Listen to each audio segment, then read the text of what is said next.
are moments in life that change everything, not gradually, not slowly, but like a lightning bolt splitting a clear sky, sudden, electric, and absolutely devastating. This is one of those stories. It's Dad's 60th birthday party. The backyard is decorated with those annoying little twinkle lights that somehow make everything look magical. Mum's gone all out, the white linen tablecloths, the fancy catered food, the coordinated outfits that scream, "We're the perfect family." I'm standing near the punch bowl, holding a paper plate with enough food to feed a small army, because apparently I forgot how to eat like a normal person when I'm nervous. And I am very nervous. Why? Because I'm the only one here who doesn't belong.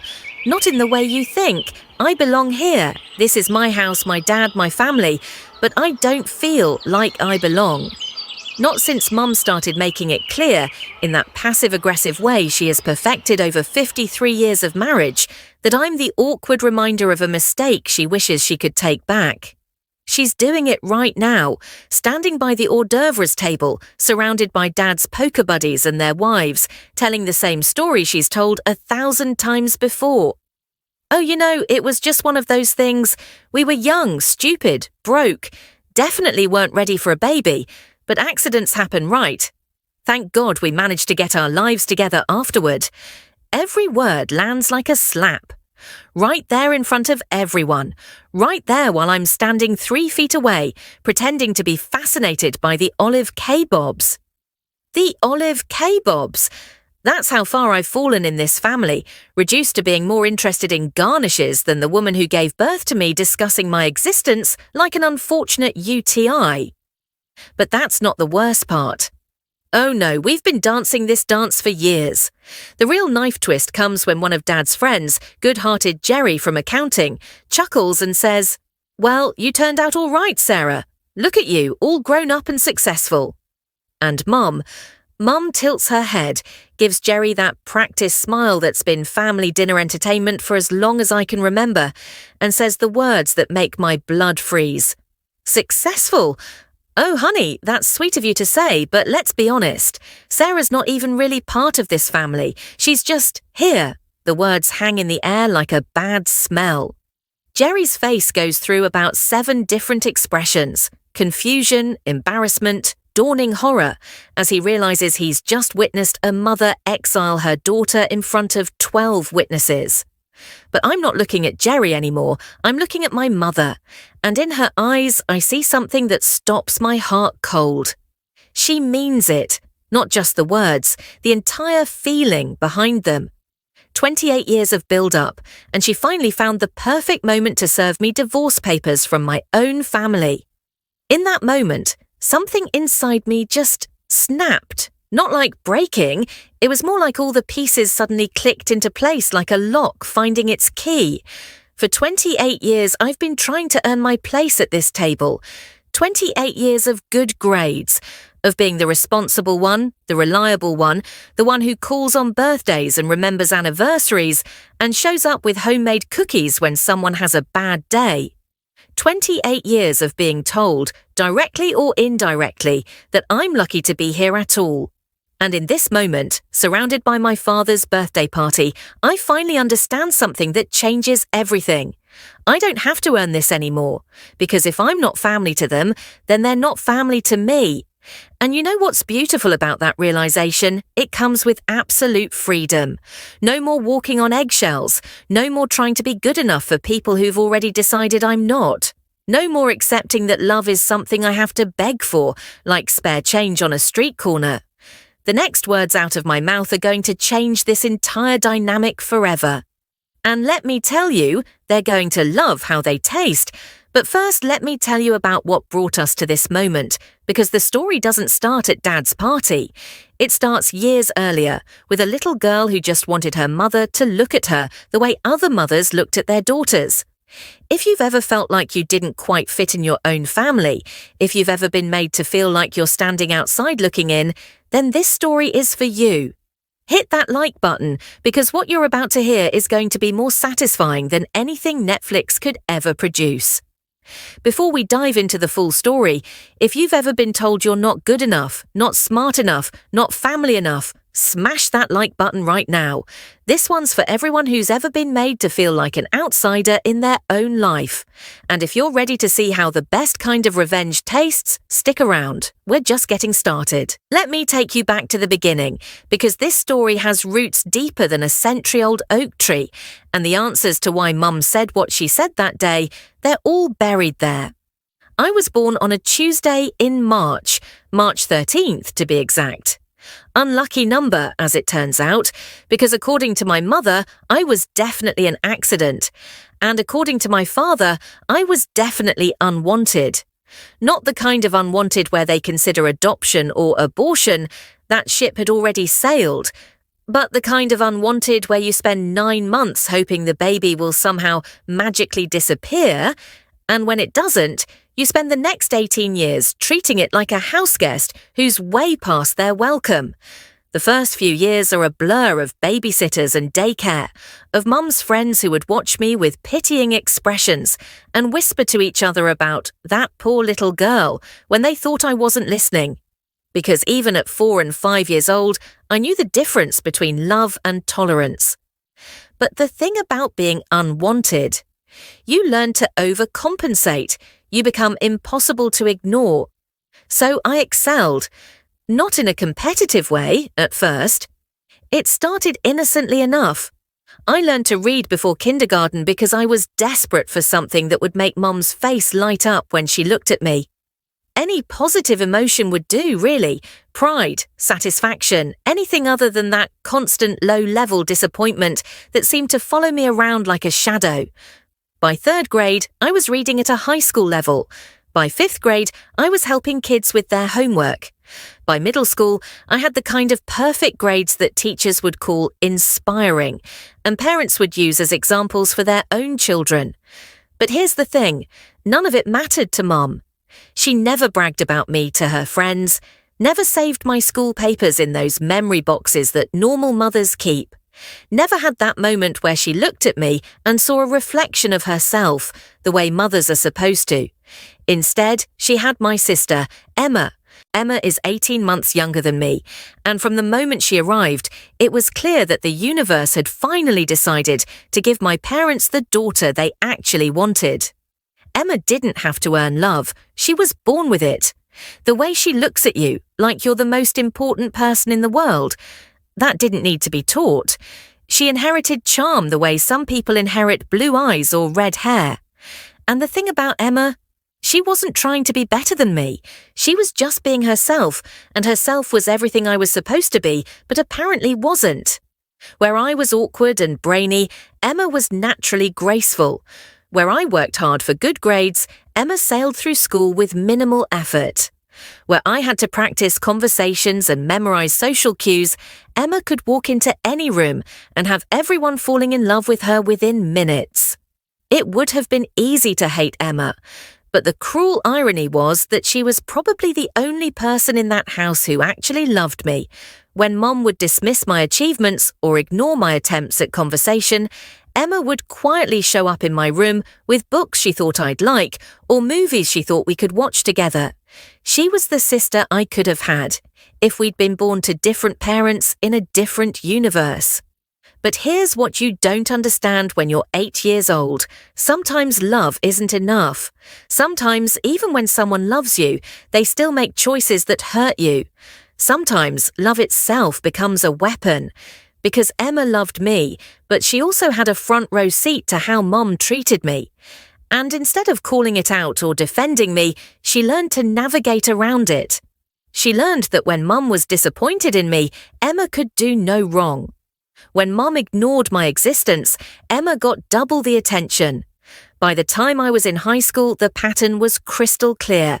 I was the responsible one, the smart one, the one who could be counted on to handle everything perfectly, so that Emma could be the beloved wildcard who added spice to family life. When I got accepted to 3 Ivy League universities, Mum's response was, "Well, that's nice, dear, but what does Emma think? She's so creative. She'll probably figure out something amazing too." When I graduated valedictorian with a full scholarship, "I always knew you were book smart, but Emma just has that something special that you can't teach." when I got my first job at a Fortune 500 company at 22. Sarah, you've done well, but Emma's been thinking about what she really wants to do with her life. She's not rushing into anything. Meanwhile, Emma had dropped out of college twice, owed $12,000 in student loans, and couldn't hold a job for more than 6 months. But she had potential.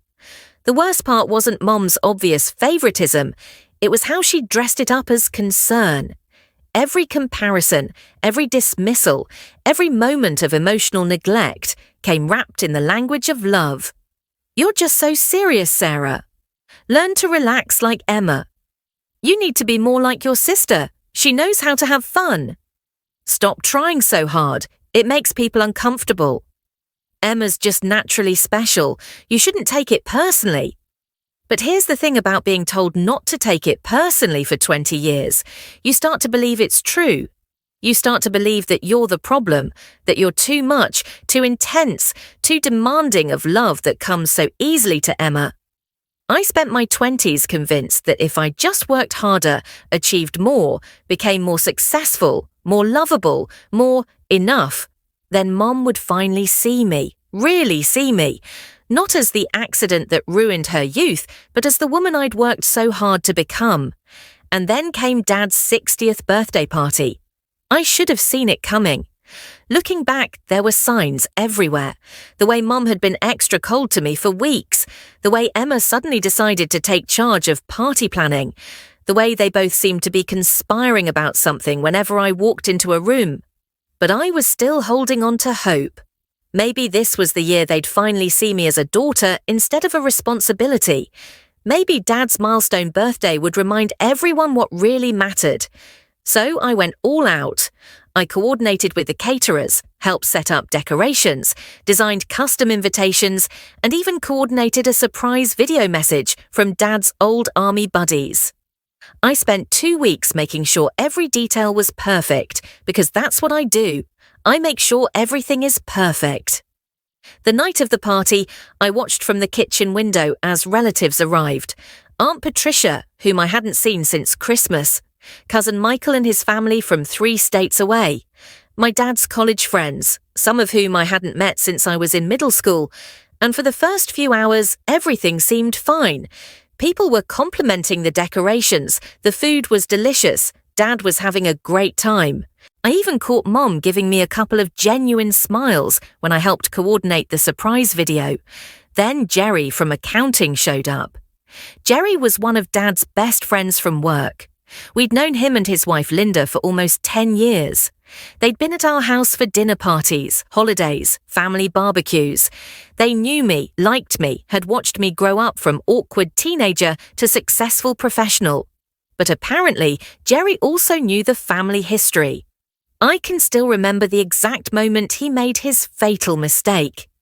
It was about an hour into the party, and we were all gathered around the food table. Jerry had been chatting with some of Dad's other friends about their kids, and somehow the conversation turned to me. I heard Sarah's doing really well for herself at that big consulting firm, Jerry said, genuinely proud. That's amazing. You must be so proud of her, Carol. That's when Mom dropped the bomb. Oh, that's sweet of you to say, Jerry, but let's be honest. Sarah's not even really part of this family. She's just here. I remember the exact silence that followed. Not just quiet, absolute silence. Even the music seemed to falter. It's impossible to describe how those words felt coming from the woman who gave birth to me, in front of people I'd known for years, at my father's birthday party. But more than the words themselves was the casual way she said them, as if stating a fact, as if I'd known this all along, and she was just confirming what we both already knew. Jerry's face went white. Linda, who had been sipping her wine, suddenly looked like she was going to choke. The other people around us, who knew about my existence, who knew I was part of this family, suddenly found their own conversations very interesting. But I was frozen. Not because of embarrassment, though there was plenty of that. Not because of hurt, though that was threatening to drown me. I was frozen because, in that moment, something fundamental shifted inside me. All my life I'd been telling myself that if I just worked hard enough, if I just proved my worth enough times, if I just became successful enough and quiet enough and perfect enough, then Mum would finally see me as family. But in that moment, standing in my father's backyard, listening to my mother casually erase my existence from our family tree, I realized I had been wrong about everything. I wasn't the problem. I had never been the problem. I was just born to parents who were too small to love me the way I deserved to be loved, too self-absorbed to see past their own disappointment in their life to the miracle that was standing right in front of them. For 28 years, I'd been fighting for a place at a table where I was never going to be welcomed, fighting for validation from people who had already decided I didn't deserve it. But now, standing in that backyard, surrounded by people who were just realizing they'd witnessed something horrible, I felt something I'd never felt before. Freedom. And you know what's beautiful about freedom? It means you get to make choices that people like my mother never expected you to make. I looked around at all the faces staring at us, at the awkward silence, at Jerry's obvious discomfort. And I realized that this was my moment. Not to cry, not to run away, not to let this be just another moment in a long history of being dismissed. This was my moment to rewrite the entire narrative. So I did what any smart person would do in that situation. I smiled, I straightened my shoulders, and I spoke in a voice that carried across the entire backyard. You know what, Mom? You're absolutely right. I'm not really part of this family. The silence that followed was deafening, but I wasn't finished. And you know what else? I think it's time we all stopped pretending that I am. I turned to face the small crowd that had gathered around us. People who had just witnessed my mother exile me from my own family in front of 12 witnesses.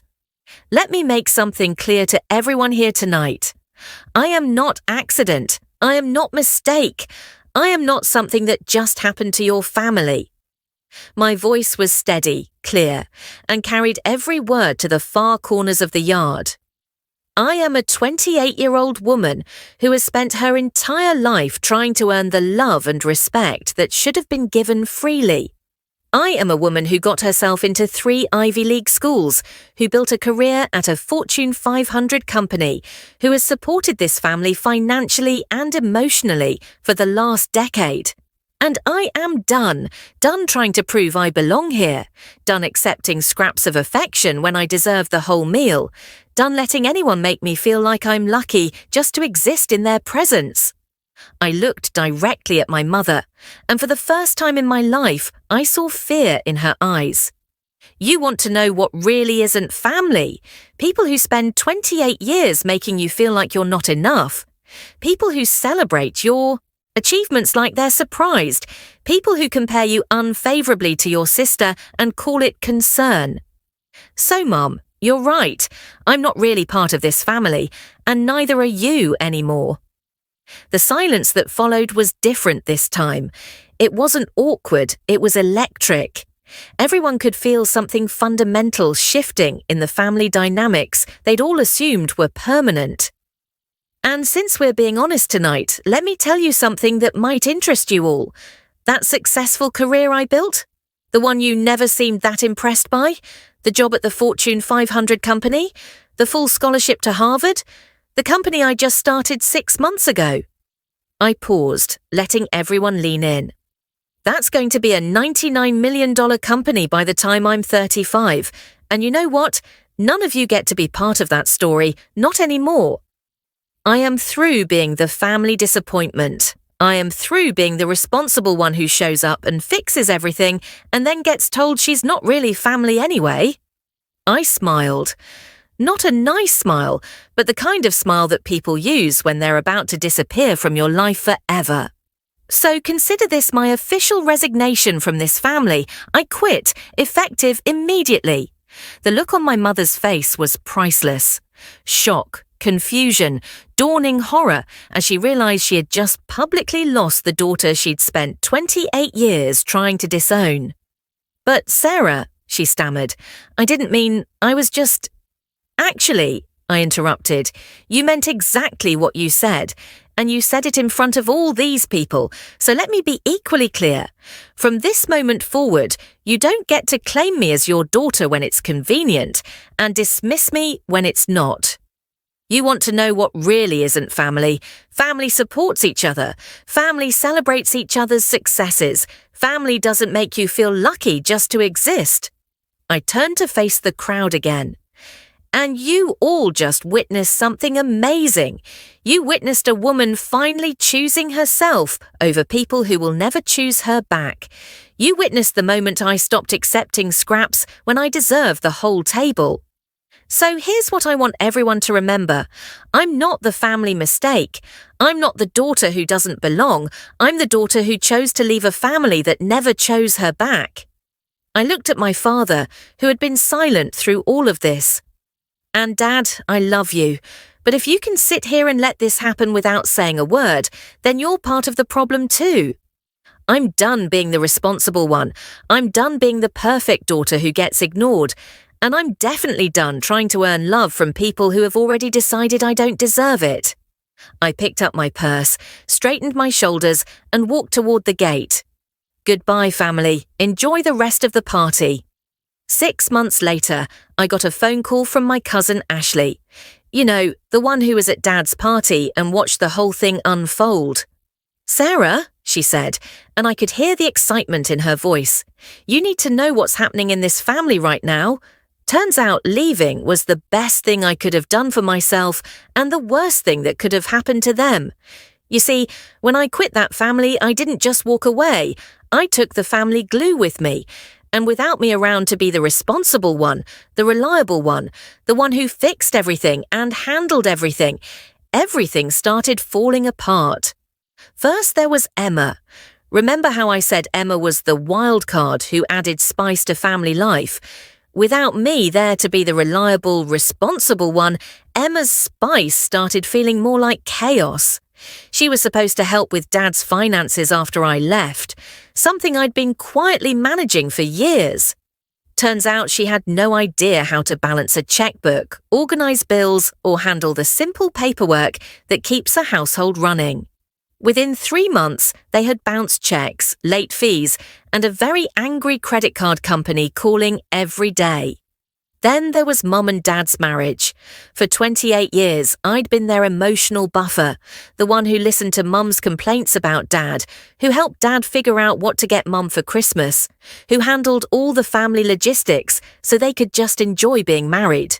Without me, they were suddenly having to talk to each other directly about real problems. And apparently, they'd forgotten how. The call started 6 weeks after I left. At first, it was Mum, calling to check in and asking if I was still upset about the party. Then it was Dad, asking about the finances I used to handle. Then it was Emma, calling to cry about how hard it was to be the responsible one now. Every conversation was the same. They wanted me back. Not because they loved me, but because they needed me. I had become so essential to their functioning that they couldn't remember how to exist without me. But here's the thing, I had meant what I said. I was done trying to earn love from people who had never loved me the way I deserved. So I politely declined their invitations to talk things through and work things out as a family. Instead, I focused on what really mattered, my life. The company I mentioned at Dad's party, the one that was going to be a $99 million company by the time I was 35, that wasn't just talk. That was the plan I'd been working toward for 3 years. You see, I'd spent my 20s learning how business really worked. I had watched clients make mistakes, observed successful strategies, and quietly built the knowledge and network that would allow me to strike out on my own. 6 months after leaving my family, I launched my consulting firm. Not just any consulting firm, a specialized company that helped family businesses navigate succession planning and generational wealth transfer. The irony was delicious. I was helping other families avoid the exact mistakes mine had made. But here's what really changed everything. The phone call from Jerry from accounting. 3 months after the party, Jerry called me at work. "Sarah," he said. "I need to tell you something, and I probably should have told you this years ago." Turns out Jerry had been friends with my father since college, and he'd been watching my family dynamic for years, not just as a casual observer, but as someone who cared about me. "Your mother has been difficult since you were born," Jerry said carefully, "and your father has been absent for about as long. The things she said at that party, that's not the first time she's said them about you. She says them to us all the time." Jerry then told me about conversations I'd never heard, comments I'd never witnessed, private moments where my mother had spoken about me the way she'd spoken about me at the party. "She told us you were a mistake that ruined their lives," Jerry said. "She told us she never wanted another kid, that you were an accident they couldn't get rid of, that they kept you out of obligation and have been regretting it ever since." Every birthday party, every graduation, every achievement of mine that she attended, she was telling people I was a burden she'd been forced to carry. Every time she smiled at my success, she was telling everyone she was surprised I'd managed to amount to anything. The reason Emma got so much attention wasn't just because she was naturally charming. It was because Emma was the daughter Mom wished she had. I was the mistake Mom wished she'd avoided. But here's what Jerry said next that changed everything. "Sarah, we've always known that you were the best thing that happened to that family. We've watched you build yourself into something amazing despite them, not because of them. And we want you to know that everyone who was at that party, what your mother said, it was wrong, all of it." Jerry paused. "And I think it's time you heard from some other people too." That's when I started getting calls from Dad's friends, from relatives, from people who had been family friends for years. They all had the same message. They were ashamed of how I'd been treated. They were disgusted by what Mum said at the party, and they wanted to support me in whatever way I needed. Suddenly, I had a support network that I'd never realized existed. Not because people were suddenly being nice to me, they had always been nice, but because now they were being honest with me.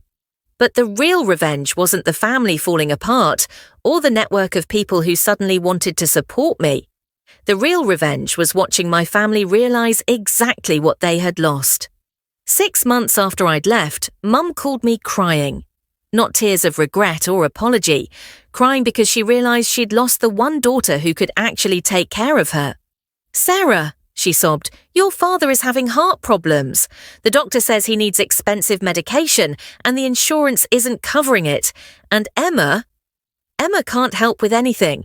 She's got her own problems and she doesn't know how to handle adult responsibilities. You want to know what I said to her?" I said, "Mum, I'm not really part of this family, remember? You told everyone at Dad's party that I'm just there. So why would you expect me to help with problems that are none of my business?" The silence on the other end of the phone was beautiful. Then she tried the guilt trip.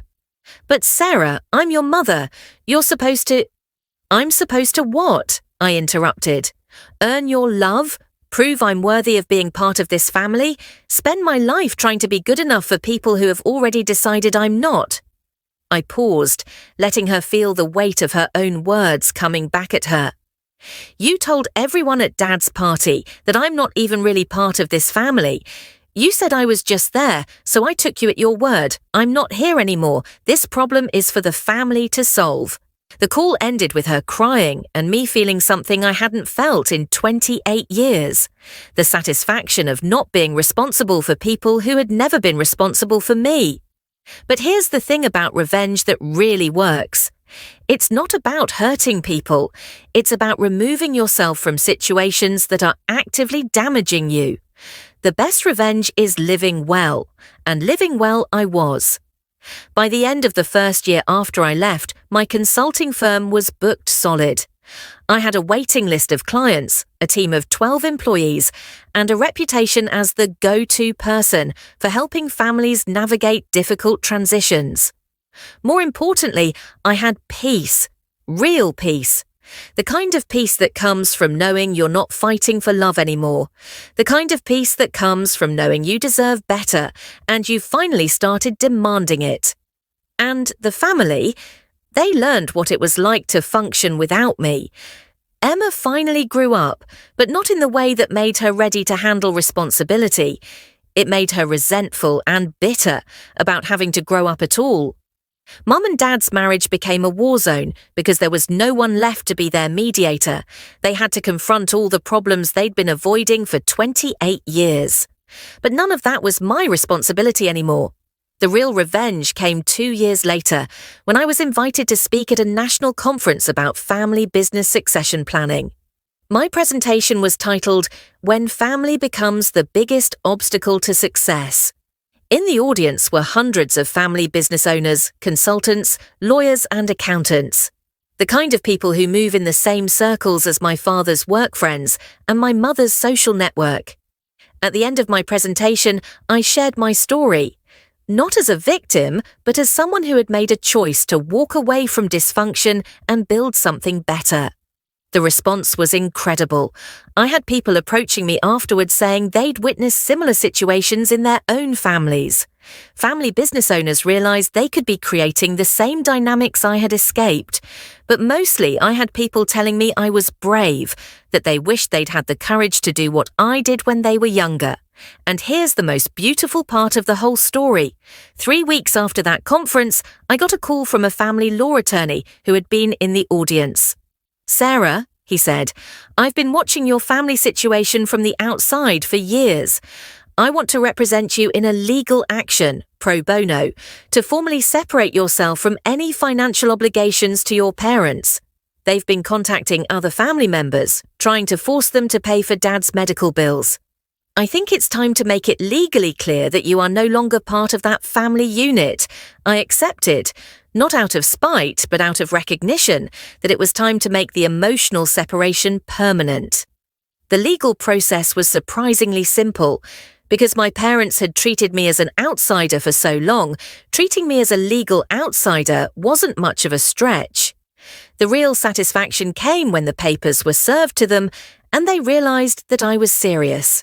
That when I said I wasn't part of the family anymore, I meant it completely, not in anger, not in revenge, but in the most fundamental way possible, legally. That's when they realized they had lost something precious. Not just a daughter who could take care of them, but a daughter who had always been trying to earn her place at their table. They had spent 28 years telling me I wasn't good enough, and they had finally convinced me to stop trying. Looking back, I realized that my mother's words at Dad's party weren't cruel. They were a gift. She gave me permission to stop trying to earn love from people who would never love me the way I deserved. The most beautiful part of this whole story isn't the revenge, it's that I stopped needing it. The moment I walked away from that party, I realized that trying to prove I belonged in that family was like trying to prove I belonged on the moon. I was born to people who couldn't love me properly, and that isn't my fault. It never was. The only thing that was my fault was spending 28 years believing it was. If this story hit you hard, smash that like button right now, because I know what it's like to feel like you don't belong in your own family, and I want you to know that you do belong somewhere. You deserve to be somewhere where you're celebrated, not tolerated. Tell me in the comments, have you ever been made to feel like you don't belong in your own family? What would you have done in my situation? And if you're ready to stop accepting scraps of love when you deserve the whole table, subscribe for more stories about choosing yourself over people who won't choose you back. Because at the end of the day, the best revenge is not just living well, it's knowing when to leave the room where you're not wanted.